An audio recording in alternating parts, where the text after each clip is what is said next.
Hey, salut Ciné-Techno, j'espère que tu vas bien. Je me présente, mon nom c'est Benoît Vincent pour une critique de film. Aujourd'hui, je m'en viens de te parler d'un film de fantasy horreur du nom de The Headhunter.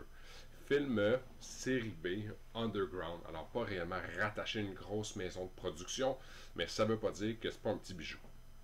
C'est un film qui dure 1h12 minutes, réalisé par Jordan Downey, écrit par Kevin Stewart et Jordan Downey.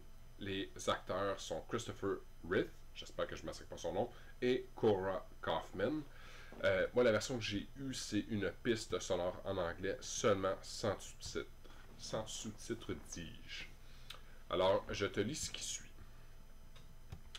Un guerrier parcourt les étendues sauvages à dos de cheval, poursuivant le monstre qui a assassiné sa fille.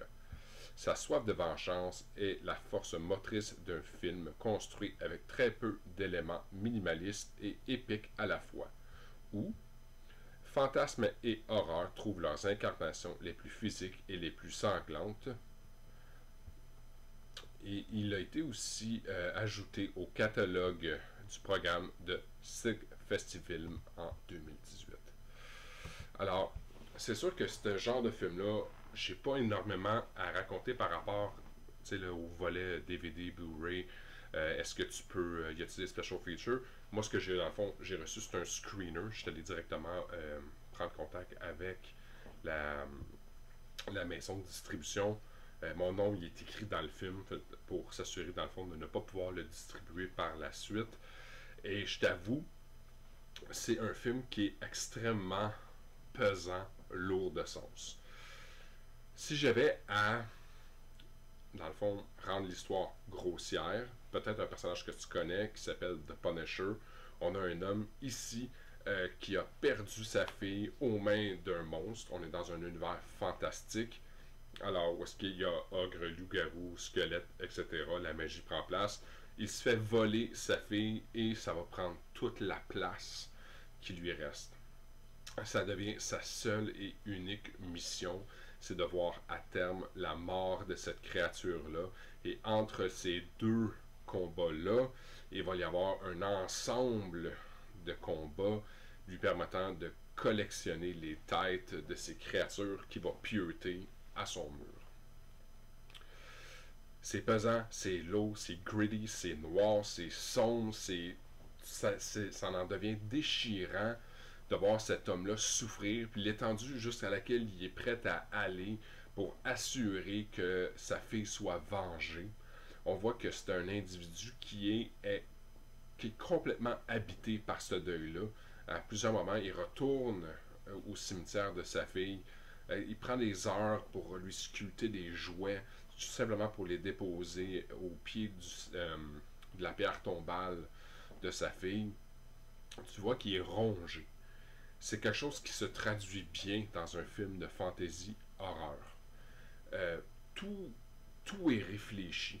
Alors, étant donné que c'est un film qui n'a pas un énorme budget CGI, c'est pas The Avengers, on vient qu'à calculer les moments où est-ce qu'on va mettre les effets spéciaux. Le reste, c'est tout découle du jeu d'acteur qui nous est présenté.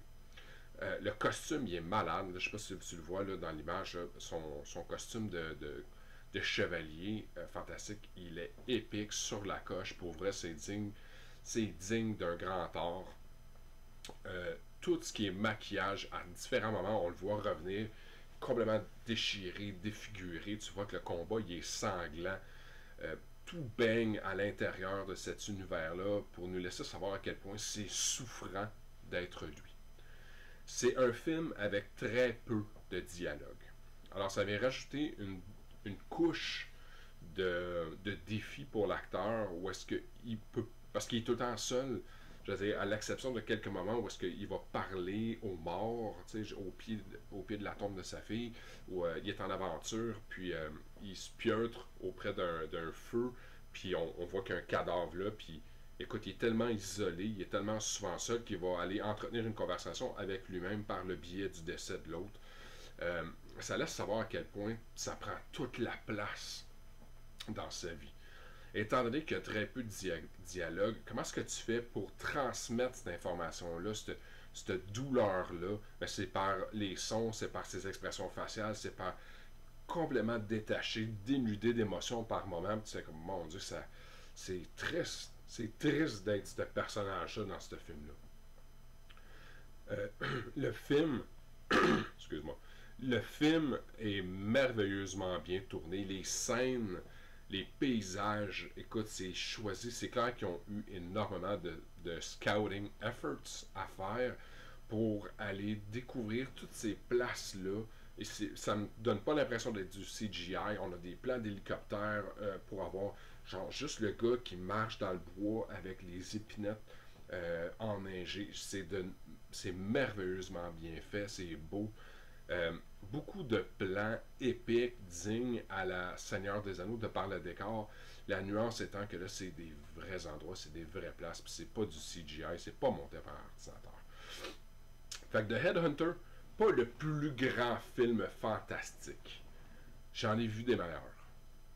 Mais un excellent film horreur, thriller, c'est tendu, tu fais le saut, tu ne peux pas passer à côté de ce que cet acteur-là avait à nous livrer. C'est indéniable combien c'est bon. Je suis surpris de voir à quel point que ce film-là a réussi à livrer avec les restrictions qu'ils avaient. C'est leur troisième feature film. Je suis content d'avoir pris ma chance de les avoir contactés parce que sérieusement, c'est un petit bijou de film. Alors là-dessus, je te dis, va regarder ça via les médias sociaux, disponible sur Amazon. On peut soit le louer ou l'acheter. Je ne me trompe pas, Amazon, le film se détaille dans les alentours de 10$. Alors, ça vaut la peine pour permettre justement là, d'encourager ces gens-là à poursuivre et à continuer dans la réalisation de leur projet. Sur ça, je t'invite à aller voir nos médias sociaux, Instagram, Facebook, YouTube. YouTube, presque à 10 millions de vues grâce à vous dans les 10 dernières années. C'est un honneur de pouvoir faire ces critiques-là avec vous. Sur ce, mon nom c'est Benoît Vincent. Bon visionnement.